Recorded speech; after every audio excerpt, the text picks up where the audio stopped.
ओम नमः शिवाय। हर हर महादेव। आज की वीडियो में आप सुनेंगे फाल्गुन मास महात्म्य के अध्याय 27 की कथा। नंदीश्वर बोले, हे सनंत कुमार जी, भगवान शिव के परम रूप भैरव जी हैं। एक समय की बात है, ब्रह्मा जी सुमेरु पर्वत पर बैठकर ध्यान में मगन थे। उसी समय देवता उनके पास आए और उन्हें हाथ जोड़कर नमस्कार करने लगे। तत्पश्चात उन्होंने पूछा, हे ब्राह्मण, इस संसार में अविनाशी तत्व क्या है? कृपया कर इस विषय में हमें बताइए। तब भगवान शिव की माया से मोहित होकर ब्रह्मा जी बोले, हे देवताओं, आपकी प्रसन्नता के लिए मैं आपको उस अविनाशी तत्व के बारे में बताता हूँ। इस संसार में मुझसे बढ़कर कोई भी नहीं है। मेरे द्वारा ही ये सारा संसार उत्पन्न हुआ है। मैं ही स्वयं हूँ, अज, ईश्वर, अनादि, भोक्ता, ब्रह्मा और निरंजन आत्मा हूँ। मेरे कारण ही संसार प्रवृत्त और निवृत्त होता है। ब्रह्मा जी के इन वचनों को सुनकर वहीं बैठे भगवान श्री हरि विष्णु को बहुत बुरा लगा। तब श्री हरि ब्रह्मा जी को समझाते हुए बोले कि हे ब्राह्मण, तुम इस प्रकार अपनी स्वयं ही प्रशंसा न करो, क्योंकि मेरी आज्ञा के फलस्वरूप ही तुम इस सृष्टि के रचयिता हो। इस प्रकार ब्रह्मा जी व श्री हरि आपस में लड़ाई करने लगे। दोनों ही अपने को बड़ा और दूसरे को निमन समझ रहे थे। तब उन्होंने अपने को उच्च सिद्ध करने के लिए वेदों का स्मरण किया। फलस्वरूप चारों वेद वहां उपस्थित हो गए। जब ब्रह्मा जी और श्री हरि विष्णु ने उन चारों वेदों से अपनी श्रेष्ठता के संबंध में पूछा, तब सर्वप्रथम ऋग्वेद भगवान शिव का स्मरण करते हुए बोले, हे ब्राह्मण, हे श्री हरि, जिसके भीतर समस्त भूत निहित है तथा जिसके द्वारा सब कुछ प्रवृत्त होता है, जिन्हें संसार में परम तत्व कहा जाता है, एक भगवान शिव ही है। तभी यजुर्वेद बोले कि उन परमेश्वर भगवान शिव की कृपा से ही वेदों की प्रामाणिकता भी सिद्ध होती है। उन्हीं भगवान शिव शंकर को संपूर्ण यज्ञों तथा योग में स्मरण किया जाता है। तत्पश्चात सामवेद बोले कि जो समस्त संसार के लोगों को भरमाता है और जिसकी खोज में सदा ऋषि मुनि लगे रहते हैं, जिनकी कांति से सारा विश्व प्रकाशमान होता है, वे त्र्यंबकम महादेव जी हैं। इस पर अथर्व बोल उठे, भक्ति से साक्षात्कार कराने वाले तथा समस्त दुखों का नाश करने वाले एकमात्र देव भगवान शिव ही हैं। वेदों द्वारा कहे गए इन वचनों को सुनकर ब्रह्मा और विष्णु बोले, हे वेदों, तुम्हारे वचनों से सिर्फ तुम्हारी अज्ञानता ही झलकती है। भगवान शिव तो सदा नंगे रहते हैं, अपने शरीर पर भस्म धारण करते हैं। उनके सर पर जटाजूट व गले में रुद्राक्ष है। वे सर्पों को भी धारण करते हैं।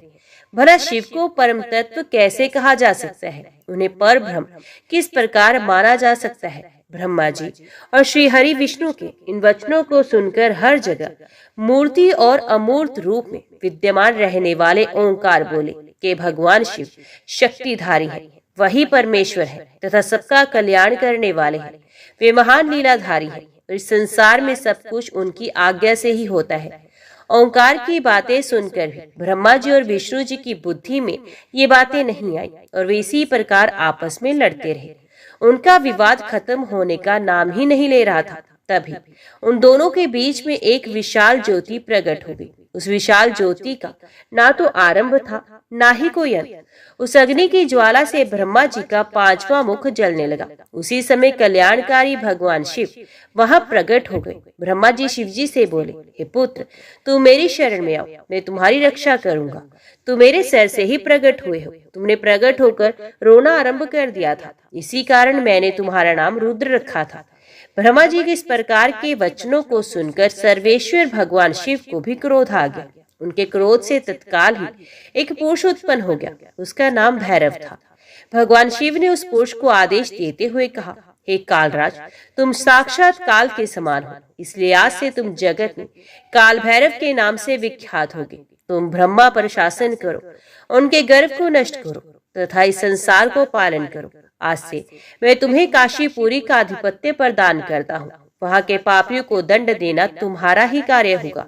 वहाँ के मनुष्यों द्वारा किए गए अच्छे बुरे कर्मों का लेखा चित्रगुप्त स्वयं लिखेंगे। भगवान शिव के इस आदेश को काल भैरव ने प्रसन्नता पूर्वक ग्रहण किया। तत्पश्चात उन्होंने अपनी बाईं अंगुली के अग्रभाग से ब्रह्मा जी का पांचवा सर काट दिया। ये देखकर ब्रह्मा जी भयभीत होकर शत्रुद्री का पाठ करने लगे। भगवान शिव की कृपा से दोनों के बीच का विवाद तुरंत समाप्त हो गया। उन्हें शिव जी का अपमान करने पर अत्यंत पछतावा होने लगा। भगवान शिव भक्त वत्सल हैं और अपने भक्तों का सदैव कल्याण करते हैं। उन्होंने ब्रह्मा जी और विष्णु जी को भी क्षमा करके उन्हें अभय प्रदान किया। तत्पश्चात भगवान शिव ने काल भैरव को आज्ञा प्रदान की कि वे सदा ब्रह्मा और विष्णु का आदर करें और पापियों को दंड प्रदान करें। हे सनंत कुमार जी, भगवान शिव का आशीर्वाद पाकर भैरव जी कालों के भी काल हुए। उन्होंने अपने प्रभु भगवान शिव की आज्ञा से कापालिक व्रत को धारण किया। काल भैरव हाथ में कपाल लेकर काशी नगरी की ओर चल दिए, परंतु ब्रह्म हत्या नामक कन्या उनके पीछे लगी। एक दिन जब काल भैरव कापालिक वेश धारण करके भगवान नारायण के स्थान पर गए, तब त्रिनेत्रधारी भगवान शिव के भैरव रूप को आता हुआ देखकर सब देवताओं व ऋषि मुनियों ने हाथ जोड़कर उन्हें प्रणाम किया और उनकी स्तुति करने लगे। भगवान विष्णु ने अपनी प्रिय देवी लक्ष्मी से कहा, हे देवी, आज हम दोनों धन्य हो गए जो हमने भगवान शिव के काल भैरव रूप का दर्शन किया। इन्हीं ने इस पृथ्वी को धारण कर रखा है। ये भगवान शिव ही शरणागतों को शांति प्रदान करने वाले तथा सभी तत्वों से युक्त हैं। यही सब प्राणियों के अंतर्यामी और अपने भक्तों को सब कुछ प्रदान करने वाले और उनकी कामनाओं को पूरा करने वाले हैं। इनके दर्शनों से ही मनुष्य सब बंधनों से मुक्त हो जाता है। काल भैरव जी को इस प्रकार भिक्षा मांगते हुए देखकर भगवान श्री हरि विष्णु ने उनसे प्रश्न किया कि हे भगवान, आप तो तीनों लोगों का राज्य प्रदान करने वाले हैं, भला आपको भिक्षा मांगने की क्या आवश्यकता।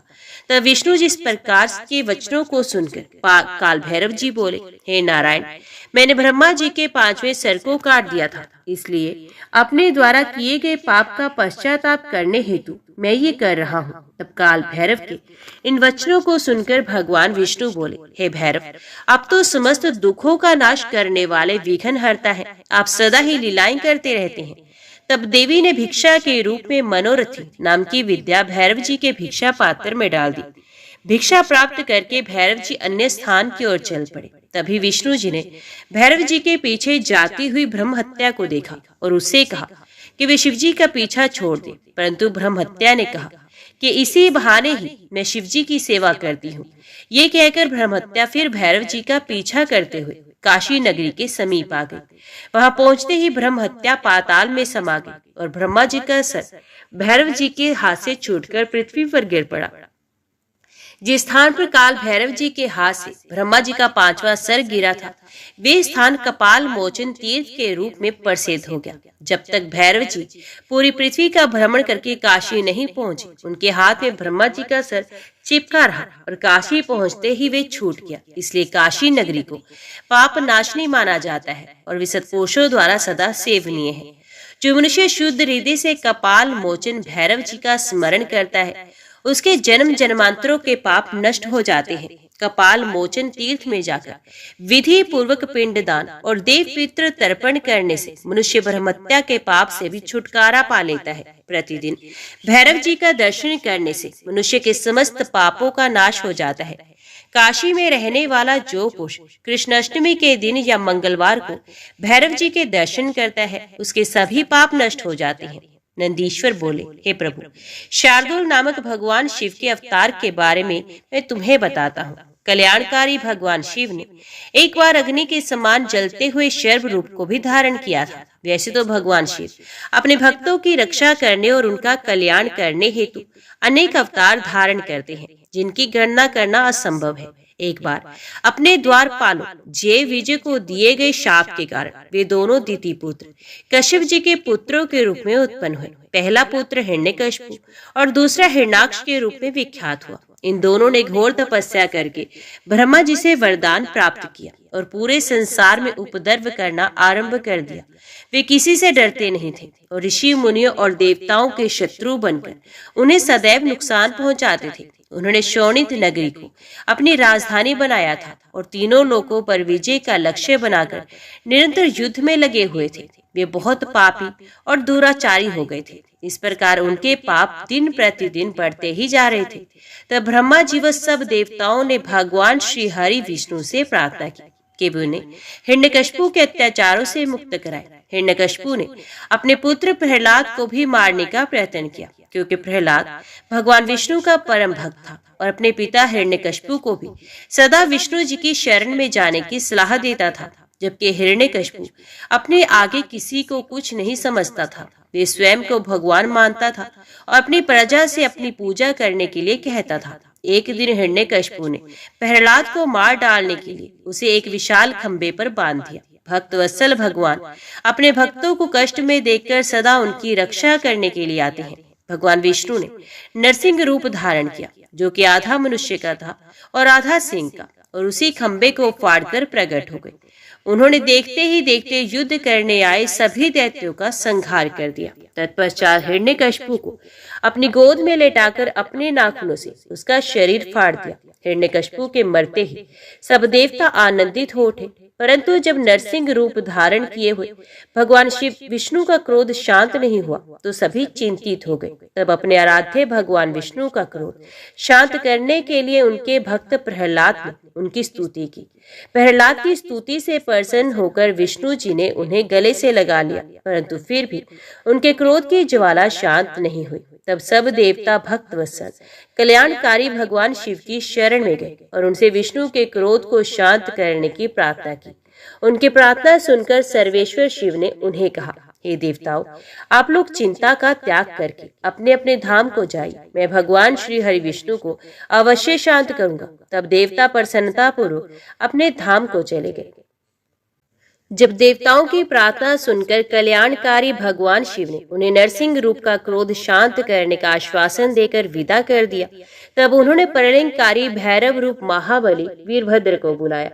वीरभद्र को आदेश देते हुए शिव जी बोले, हे भैरव, नरसिंह के क्रोध की अग्नि को शांत कर देवताओं के भय को दूर करो। यदि वे आपके समझाने से ना माने तो आप मेरे भाव भैरव का रूप दिखाकर उन्हें शांत करना। भगवान शिव की आज्ञा का पालन करते हेतु भैरव तुरंत ही नरसिंह जी का क्रोध शांत करने के लिए आगे चल पड़े। नरसिंह जी के पास पहुंचकर भैरव जी ने उन्हें नमस्कार करने के उपरांत इस प्रकार कहा। भैरव जी बोले, हे माधव, आपने संसार को सुखी करने हेतु ये अवतार धारण किया है। आपने पहले मछली का रूप रखकर और अपनी पूंछ से नाव को बांधकर मनु जी को समुद्र में घुमाया था। पृथ्वी का उद्धार करने के लिए ही आपने वराह रूप धरा था। तत्पश्चात आपने वामन अवतार ग्रहण करके बलि को बांधा था। अब आपने अपने भक्तों के कष्टों को दूर करने के लिए नरसिंह रूप धारण किया है। प्रभु, आप ही सबके दुखों का नाश करने वाले हैं। आपने जिस कार्य की सिद्धि हेतु नरसिंह रूप धारण किया था वे कार्य पूर्ण हो चुका है, इसलिए अब आप इस भयंकर रूप को त्याग दीजिए और पुनः अपना मनोहारी रूप धारण कीजिए। वीरभद्र के इन वचनों को सुनकर नरसिंह जी के क्रोध की ज्वाला और भड़क उठी और नरसिंह जी बोले, तुम यहाँ से तुरंत चले जाओ, वरना मैं इस पूरे संसार का संहार कर दूंगा। मेरे अंश से ही ब्रह्मा और इंद्र प्रकट हुए हैं, मैं ही सबका स्वामी हूँ। इस प्रकार विष्णु जी के कहे वचनों को सुनकर वीरभद्र को बहुत क्रोध आया। तब वीरभद्र बोले, क्या आप संसार के संहर्ता भगवान शिव को भी नहीं जानते? मैं उन्हीं की प्रेरणा से यहाँ आया हूँ। आप अहंकार का त्याग कीजिए, क्योंकि ना तो आप इस सृष्टि के सृजन करता है, ना पोषण करता है, ना संहार करता है। उन्हीं परमेश्वर शिव की कृपा से आप अनेक अवतार धारण करते हैं। आपके कर्म रूप धारी सिर भगवान शिव की अस्थिमाला की शोभा बढ़ा रहा है। आपके पुत्र ब्रह्मा का 5वां सिर मैंने काट लिया है। इस संसार में हर तरफ भगवान शिव की ही शक्तियां फैली हैं और भक्त वत्सल भगवान शिव की ही शक्ति से आप मोहित हो रहे हैं।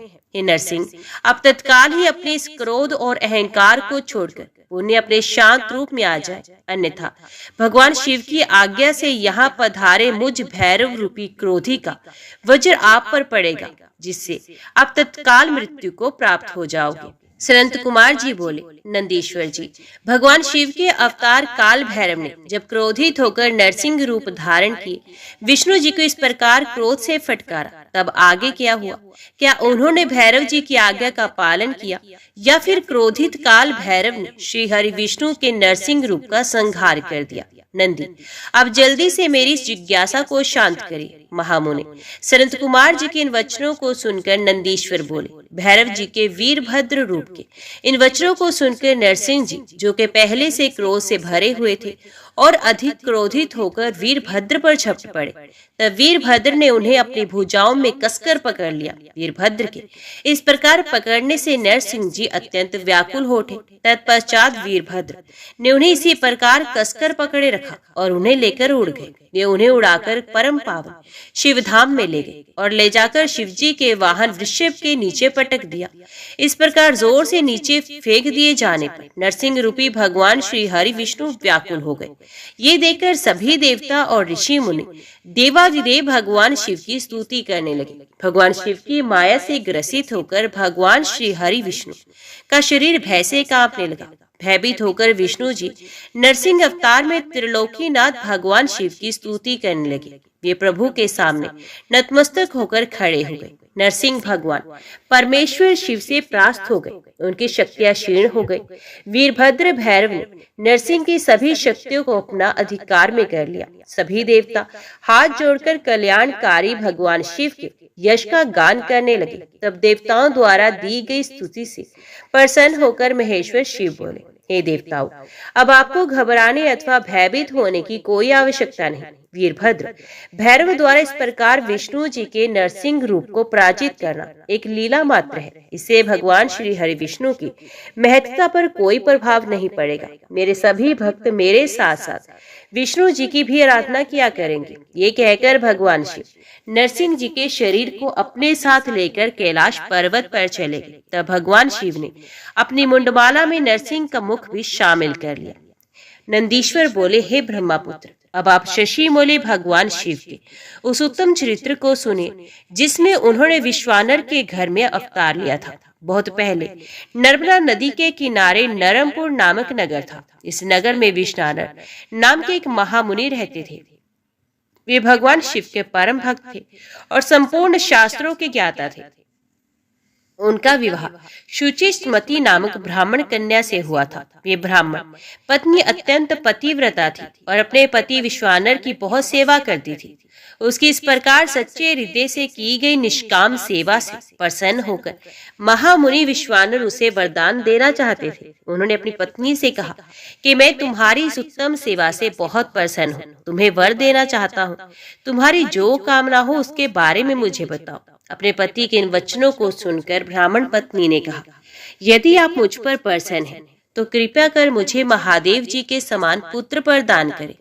अपनी पत्नी के इस वर को सुनकर विश्वानर सोच में डूब गए कि मेरी पत्नी ने मुझसे बड़ा ही दुर्लभ वर मांग लिया है।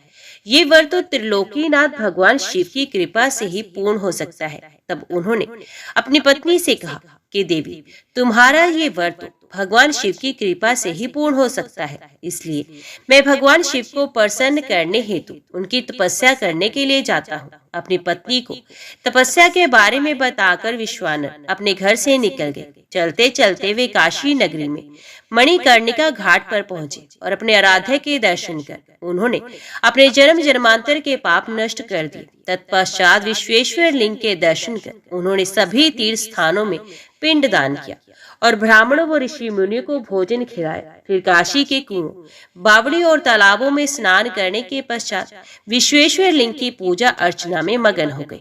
1 वर्ष तक बिना कुछ खाए पिए विश्वानर ने अद्भुत तपस्या की।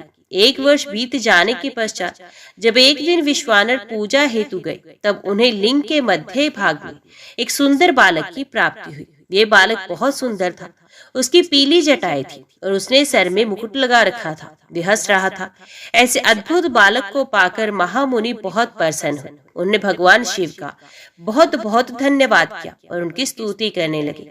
वे बालक प्रसन्नता पूर्वक बोला, हे ब्राह्मण, मैं तुमसे प्रसन्न हूँ, बोलो क्या वर मांगना चाहते हो। तब विश्वानर बोला, प्रभु आप तो सर्वेश्वर हैं, सब कुछ जानने वाले हैं। अपने भक्तों के मन की बात भला आपसे कैसे छिप सकती है। तब भगवान शिव ने अपने बाल रूप में ही कहा, विश्वानर, तुम्हारी तपस्या सिद्ध हुई। शीघ्र ही मैं तुम्हारी पत्नी शुचिस्मती के गर्भ से तुम्हारे पुत्र के रूप में जन्म लूंगा। तब मेरा नाम गृहपति होगा।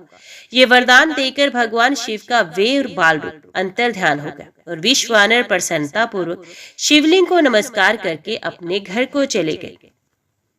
जब विश्वानर भगवान शिव से वरदान प्राप्त करके अपने घर वापस आए तो उन्होंने अपनी पत्नी को सारी बातें बताई। समय बीतता गया। कुछ समय पश्चात उनकी पत्नी गर्भवती हुई। कुछ लग्नों का योग होने पर उनके गर्भ से चंद्रमा के समान मुख वाला सुंदर पुत्र उत्पन्न हुआ। भगवान शिव के अवतार लेते ही देवताओं ने प्रसन्न होकर दुदंबी बजाई। मरीचि, अत्रि, पुलह, पुलस्त्य, क्रतु, अंगिरा, वशिष्ठ, कश्यप, अगस्त्य, विभांड, मुद्दल, लोमश, लोमचरण, भारद्वाज, गौतम, भृगु, गालव, गर्ग, जातकर्ण्य, हशाशर, अपस्तम, याज्ञवल्क्य, यज्ञ, वाल्मीकि, शततप, लिखित शिलाद, शंख जमदग्नि, संवर्त, मतंग, भट्ट, अंशुमान व्यास, कात्यायन, कुतस, शौनक, ऋष्यशृंग, दुर्वासा, शुचु, नारद, तुम्बरु, उत्तक, वामदेव, देवल, हारित, विश्वामित्र, भार्गव, मर्कंड, दारुक, धौम्य, उपमन्यु, वत्स आदि मुनि और मुनि कन्याएं, मुनि पुत्र भगवान शिव के गृहपति अवतार के दर्शनों हेतु विश्वानर मुनि के आश्रम में आए। देवगुरु बृहस्पति के साथ ब्रह्मा जी और श्री हरि विष्णु, नंदी और भृगु गणों के साथ भगवान शिव, देवी पार्वती को साथ लेकर देवराज इंद्र, सभी देवताओं से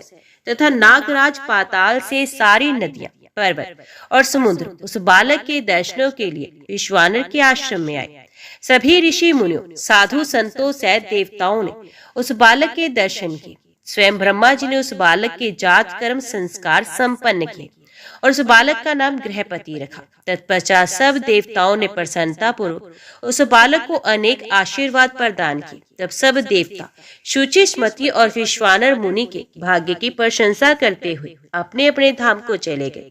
मुनि विश्वानर और उनकी पत्नी उस बालक का लालन पालन करने लगे तथा समय समय पर होने वाले संस्कार संपन्न करने लगे। गृहपति जब 5 वर्ष का हो गया तब उन्होंने उसका यज्ञोपवीत करवाया। बालक गृहपति जिज्ञासु प्रवृत्ति का था। उसने अति शीघ्र ही अपने पिता से सब वेदों का ज्ञान प्राप्त कर लिया। जब बालक 9 वर्ष का हुआ तो देवऋषि नारद उनके घर पधारे। मुनि विश्वानर ने उनसे अपने पुत्र के भाग्य के विषय में जानना चाहा। तब नारद जी बोले, मुनि, आपका पुत्र बड़ा भाग्यवान और वैभवशाली है, परंतु 12 वर्ष का होने पर इसे अग्नि और बिजली से खतरा उत्पन्न हो सकता है। इसलिए आपको अपने पुत्र को अग्नि और बिजली के करीब नहीं जाने देना चाहिए। ऐसे वचन कहकर देवऋषि नारद उस बालक को अपना आशीर्वाद देकर वहां से चले गए। हे महामुनि, जब इस प्रकार की बातें बताकर देवऋषि नारद वहां से चले गए तब उनके वचनों से देवी शुचिस्मति और विश्वानर को बहुत दुख पहुंचा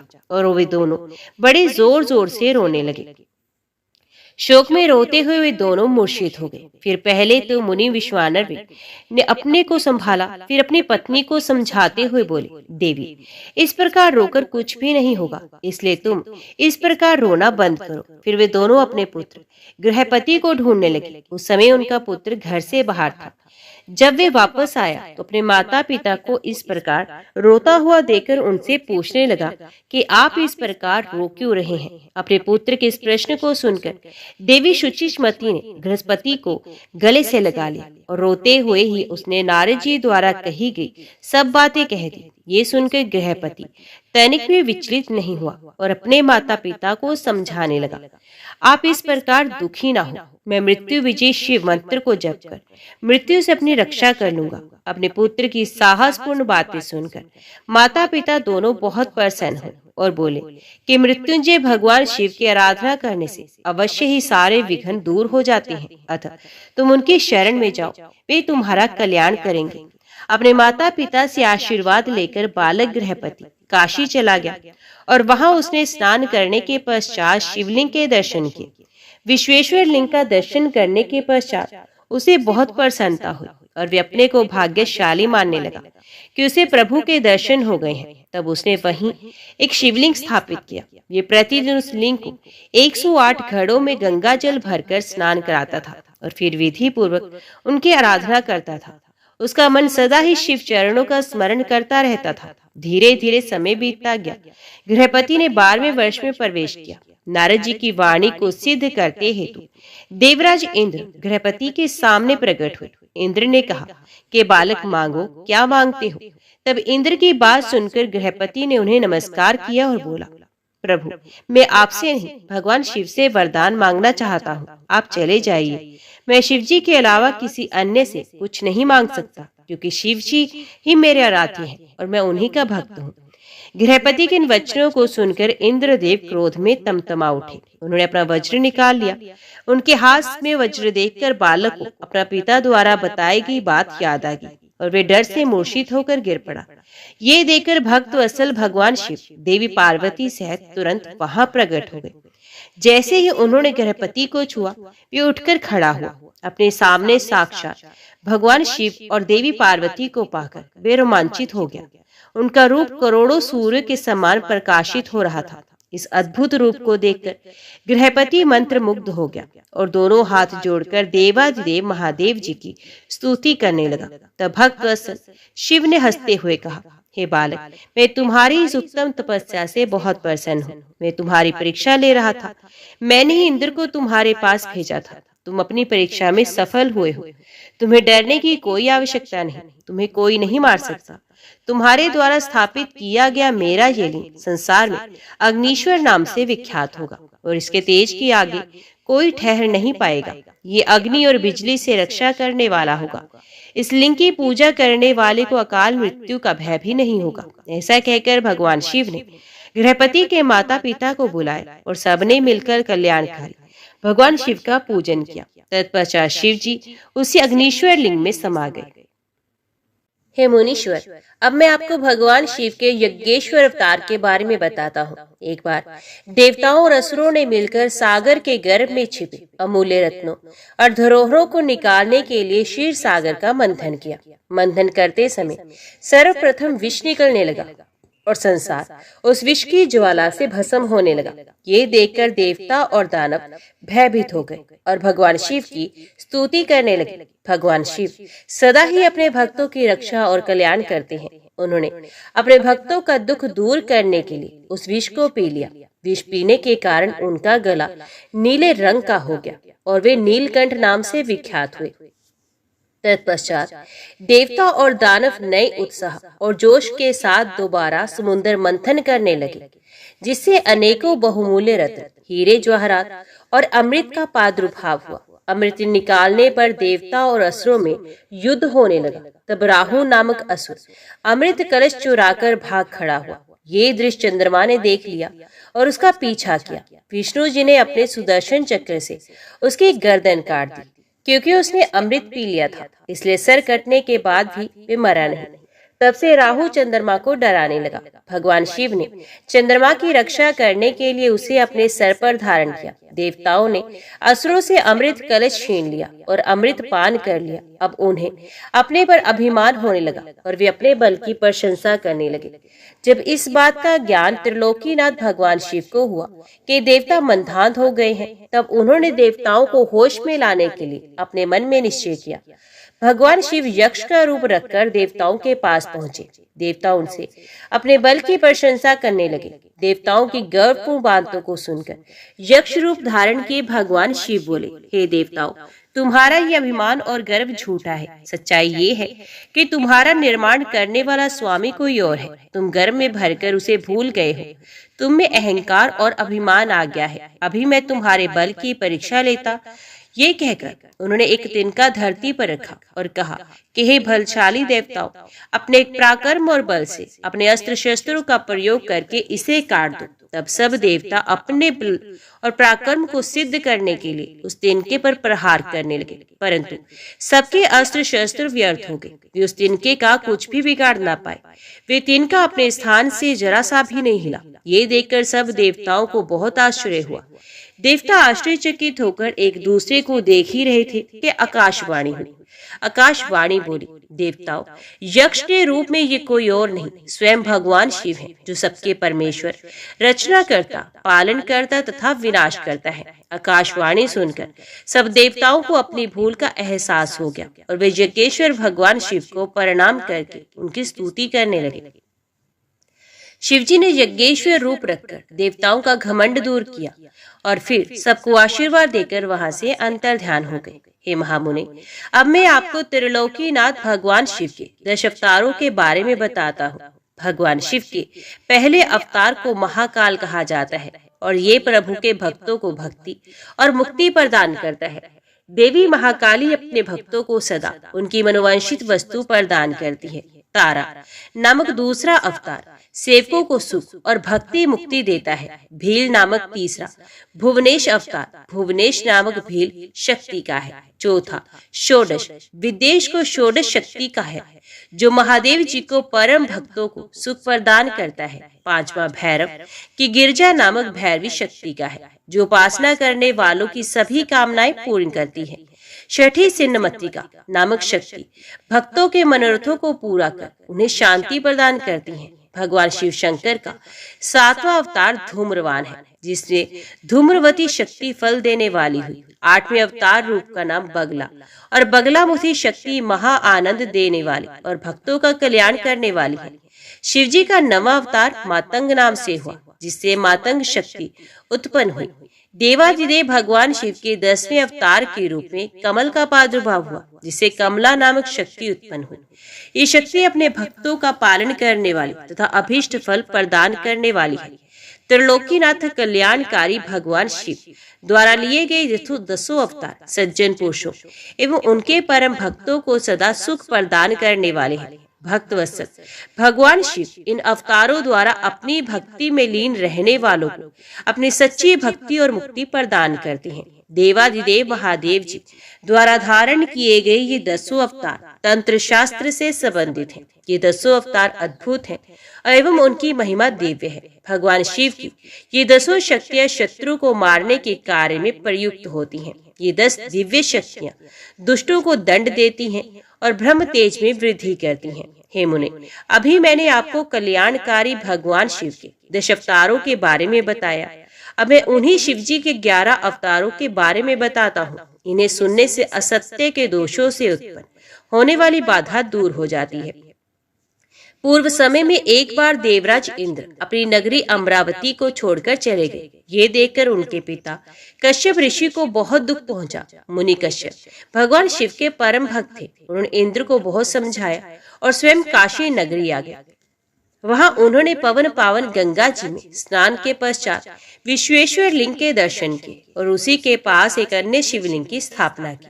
उस लिंग की स्थापना कश्यप मुनि ने देवताओं के हितों के लिए ही की थी। फिर वे उस लिंग की नित्य विधि पूर्वक पूजा अर्चना करने लगे और तपस्या में लीन रहने लगे। इस प्रकार दिन बीतते गए। एक दिन प्रसन्न होकर भगवान शिव प्रकट हुए और बोले, हे मुनि कश्यप, मैं आपकी आराधना से प्रसन्न हूँ। मांगो, क्या मांगना चाहते हो, मैं तुम्हारी इच्छा पूरी करूंगा। तब भगवान शिव के वचन सुनकर कश्यप मुनि बहुत प्रसन्न हुए और महादेव जी की स्तुति करने लगे और फिर बोले, हे भगवान, मैं अपने पुत्र के दुख से बहुत दुखी हूँ। आप मेरे पुत्र का दुख दूर कीजिए। आप मेरे घर में मेरे पुत्र के रूप में उत्पन्न होकर मुझे सुख प्रदान कीजिए। कश्यप मुनि के वर को सुनकर शिवजी ने तथास्तु कहा और वहां से अंतर ध्यान हो गए। तब कश्यप मुनि भी प्रसन्नता पूर्वक अपने घर वापस चले आए। उन्होंने सब देवताओं को अपने वरदान के बारे में बताया, जिसे सुनकर सब देवता बहुत प्रसन्न हुए।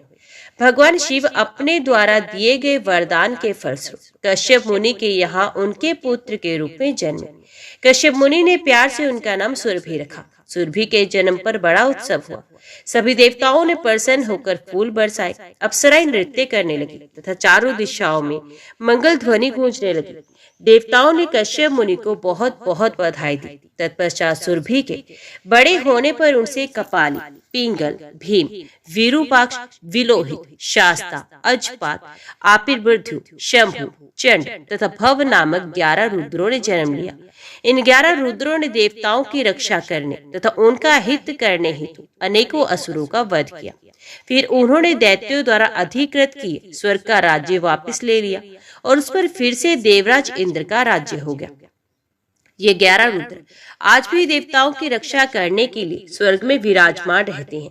हे महामुने, परम तेजस्वी तपस्वी महर्षि अत्रि, जो देवी अनुसुईया के पति थे, ब्रह्मा जी की आज्ञा से ईशकुल्प नामक पर्वत पर, जो कि विंध्याचल के पास में स्थित था, पुत्र की कामना से घोर तपस्या की। उनकी तपस्या दिन प्रतिदिन और भीषण होती जा रही थी, जिसे तेज अग्नि की ज्वाला प्रकट हुई और उसे सब लोग जलने लगे।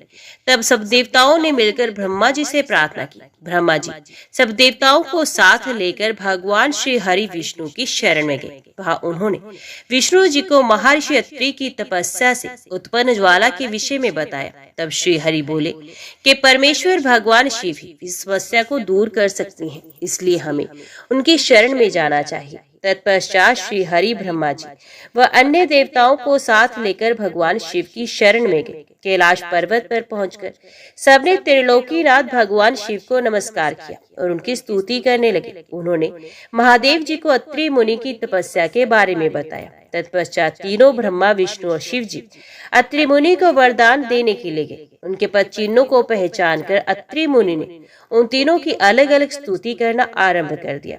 अत्रि मुनि बोले, हे ब्रह्मा, हे विष्णु, हे शिव, आप सभी संसार में सबके लिए आदरणीय और पूजनीय हैं। आप सबके ईश्वर हैं और इस सृष्टि का सृजन, रक्षा और विनाश करने वाले हैं। भगवान, मैंने तो पुत्र प्राप्ति हेतु भगवान शिव का पूजन आराधन किया था, परंतु आप तीनों के एक साथ दर्शन पाकर मैं धन्य हो गया हूँ। प्रभु, मुझे मेरा इच्छित वरदान दीजिए। मुनि अत्रि की प्रार्थना सुनकर त्रिदेव बोले, हे महामुने, हम तुम्हारी उत्तम तपस्या से प्रसन्न हैं। हम तीनों देवता एक समान ही हैं और हम में एक ही अंश है। हमारे वरदान से तुम्हारे 3 पुत्र होंगे जो हम तीनों के अंश होंगे।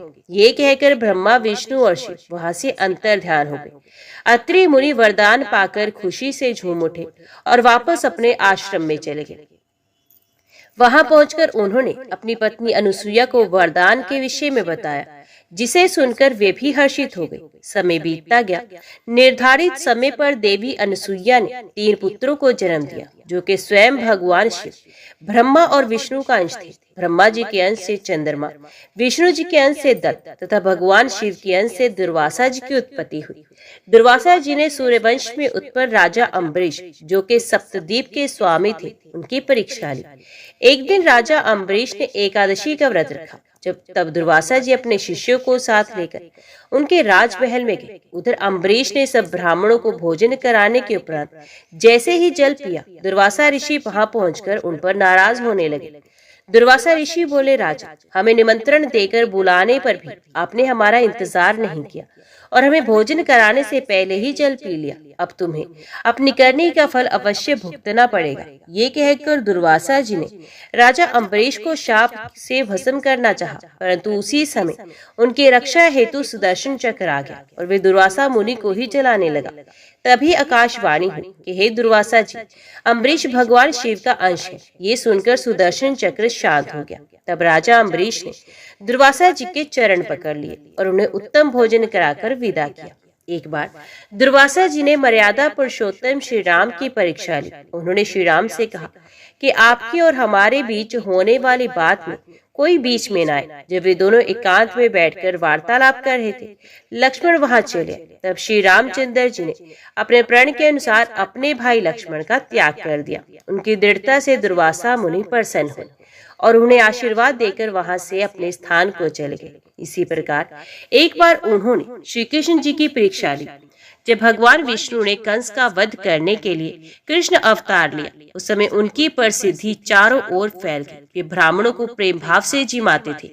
उनकी ख्याति के कारण एक बार दुर्वासा जी कृष्ण की परीक्षा लेने के लिए पहुंच गए। उनकी सेवा से प्रसन्न होकर उन्होंने कृष्ण को वज्र के समान शरीर होने का वरदान प्रदान किया। एक बार द्रौपदी ने दुर्वासा जी को स्नान करते देखकर उन्हें वस्त्र दान किया था। तब उसके फलस्वरूप दुर्वासा जी ने उन्हें वरदान दिया था, जब तुम पर विपत्ति आएगी तो ये वस्त्र बढ़कर तुम्हारी रक्षा करेगा।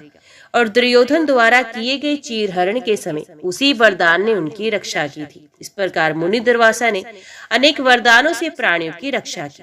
हे महामुनि, एक समय की बात है, भगवान शिव, जो कि महान लीलाधारी हैं, भगवान श्री हरि विष्णु का मोहिनी रूप देखकर उन पर मोहित हो गए। कामदेव के बाणों से आहत होकर रामचंद्र जी के कार्यों को सिद्ध करने हेतु उन्होंने अपना वीरपात कर दिया। तब उस वीर को पत्ते पर रखकर सप्तऋषियों ने देवी अंजनी के कान में पहुंचा दिया। समय आने पर देवी अंजनी गर्भवती हुई और उन्होंने महाबली और पराक्रम युक्त वानर रूपी शरीर वाले हनुमान को जन्म दिया।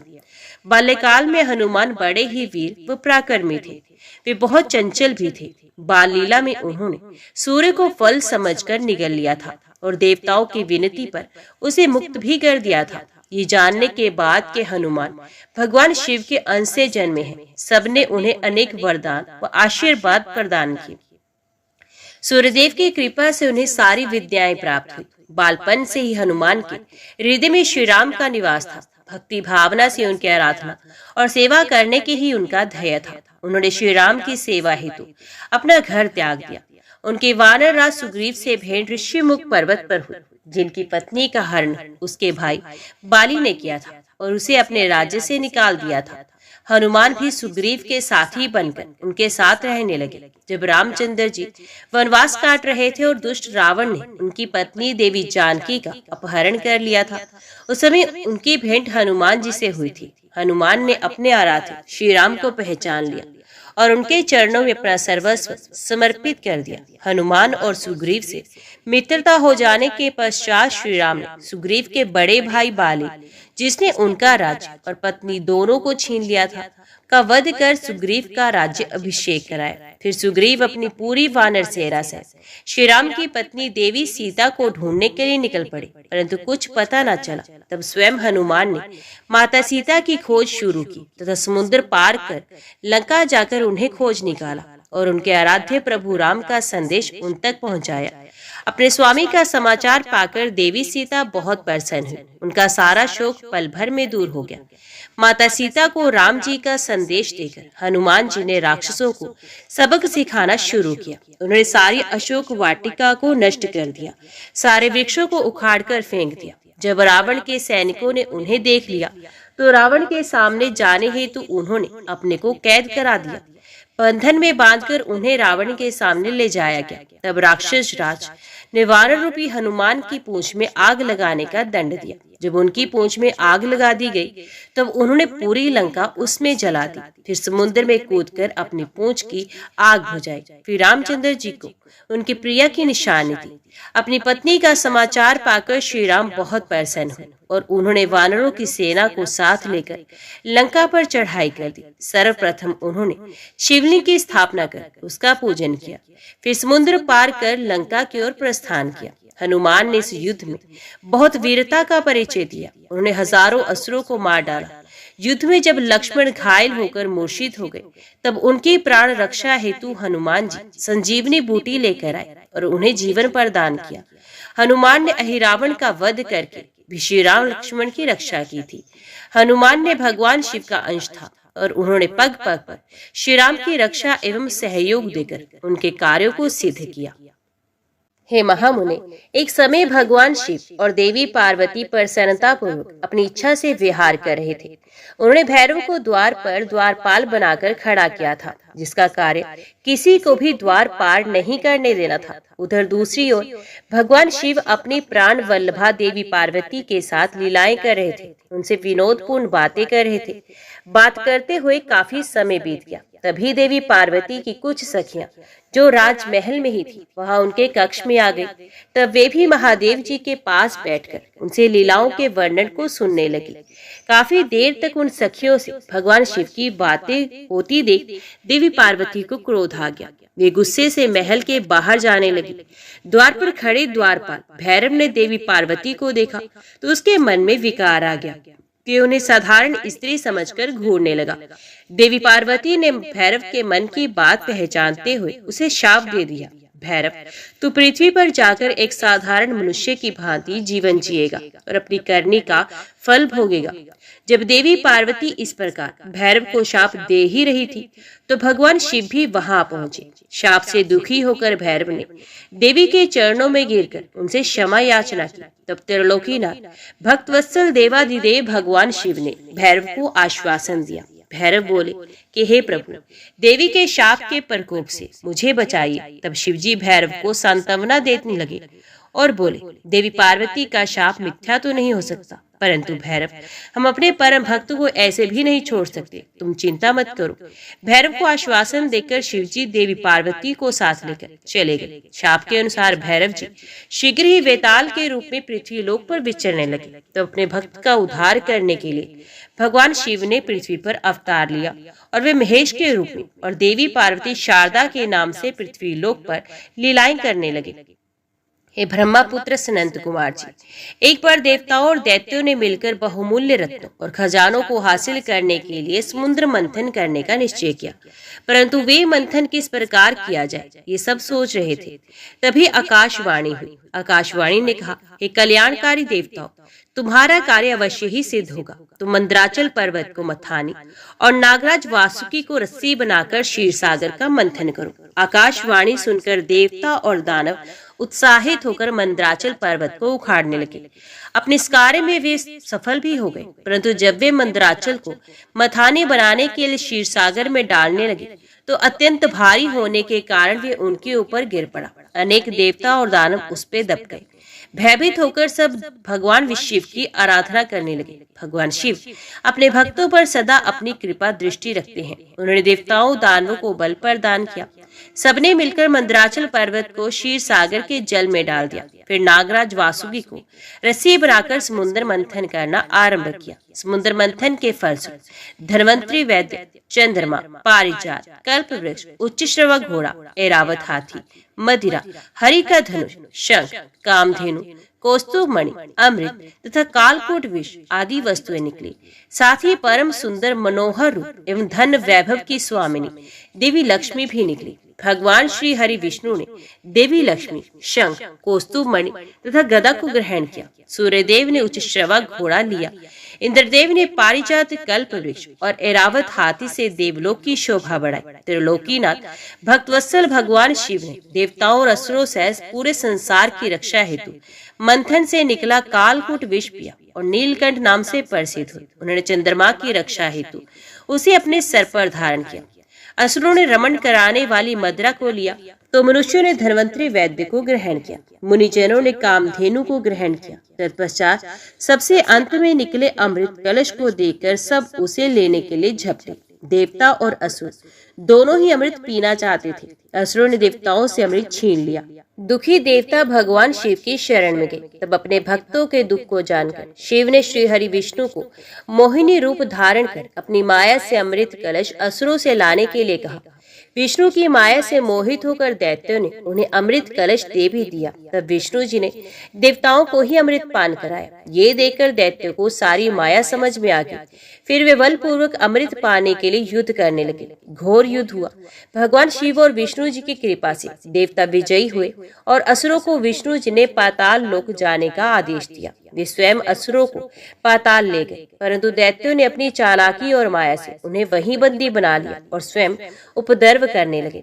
जब देवताओं और असुरों ने प्रताड़ित करना आरंभ कर दिया, जब वे परेशान होकर ब्रह्मा जी के पास पहुंचे और उन्हें अपनी व्यथा कथा सुनाई, वे ब्रह्मा जी देवराज इंद्र सहित अन्य देवताओं को अपने साथ लेकर त्रिलोकीनाथ देवादिदेव भगवान शिव के पास गए। वहां पहुंचकर उन्होंने शिव जी को प्रणाम किया और स्तुति की। तत्पश्चात देवगण ने शिवजी से कहा, हे भगवान, असुरों ने हमें परेशान कर रखा है। उन्होंने भगवान श्री हरि विष्णु को भी बंदी बनाकर पाताल में कैद कर लिया है। अतः प्रभु, आप उन्हें मुक्त कराएं और हमारी रक्षा करें। देवताओं की प्रार्थना सुनकर भगवान शिव ने उन्हें रक्षा करने का आश्वासन देकर विदा किया और स्वयं देवताओं के कल्याण हेतु वृषभ अवतार धारण किया। हे सनंत कुमार जी, कल्याणकारी भगवान शिव ने अपने भक्तों की रक्षा के लिए वृषभ का रूप धारण किया और पाताल की ओर चल पड़े। भगवान शिव ने भयंकर गर्जना के साथ पाताल में प्रवेश किया। उस प्रचंड गर्जन से पातालवासी व्याकुल हो गए और उनके नगर में विध्वंस होने लगा। इस प्रकार की गर्जना को सुनकर असुरों को संदेह हुआ। जब उन्हें पता चला कि भगवान शिव वृषभ रूप धारण करके युद्ध करने आए हैं, तो वे भी अपनी पूरी शक्ति से उनसे युद्ध करने लगे। असुर सेना ने शिव जी से आक्रमण किया। शिवजी हाथों में धनुष बाण उठाए उनका ही इंतजार कर रहे थे। उन्होंने अपने बाणों की वर्षा आरंभ कर दी और अनेक दैत्यों को मार डाला। बैल का रूप धारण किए हुए कल्याणकारी शिवजी ने अपने सींगों व खुरों से भी अनेक दैत्यों को मृत्यु के घाट उतार दिया और बहुत से दैत्यों को घायल कर दिया। इस प्रकार काफी समय तक उनके मध्य भयानक युद्ध चलता रहा। उधर दूसरी ओर असुरों ने विष्णु जी को भी अपनी माया से मोहित करके उन्हें अपने साथ मिला लिया था। वे असुर के साथ रहकर उनकी प्रवृत्ति को ग्रहण करने लगे थे। उन पर संकट देकर उनकी रक्षा के लिए वे भी युद्ध करने आए। उन्होंने विश्व रूप धारण किए अपने आराध्य शिव जी को नहीं पहचाना, उनसे युद्ध करने लगे। भगवान श्री हरि विष्णु ने विश्व रूपी शिवजी पर अनेक अस्त्रों का प्रयोग किया, परंतु शिवजी ने सबको काट डाला। फिर शिवजी ने अपने माया के बंधन से विष्णु जी को याद किया, तो वे तुरंत शिवजी को पहचान गए और उनसे क्षमा याचना करने लगे। विष्णु जी बोले, हे देवादिदेव, मैं मूर्ख हूँ जो अपने आराध्य स्वामी को नहीं पहचान पाया और उनसे युद्ध करने लगा। मुझे क्षमा करे और मुझ पर कृपा करे। श्री हरि की विनयपूर्ण प्रार्थना सुनकर शिव जी बोले, हे विष्णु, अब तो बड़े बुद्धिमान और ज्ञानी हैं, फिर आप कैसे राक्षसों के माया जाल में फंस गए तथा उनके साथी बन गए। शिव जी की बातें सुनकर विष्णु जी शर्म के मारे नीचे दिखने लगे। तब शिव जी बोले, हे विष्णु, अब तुम यहाँ से चले जाओ। ये कहकर शिव जी ने उनका सुदर्शन चक्र ले लिया। उसके स्थान पर तेजसूर्य नामक दूसरा सुदर्शन चक्र उन्हें दे दिया। तत्पश्चात विष्णु स्वर्ग को चले गए। उनका मोह दूर हो गया। शिवजी भी दैत्यों को उनकी करनी का फल देकर वहां से अंतर ध्यान हो गए। ओम नमः शिवाय। हर हर महादेव।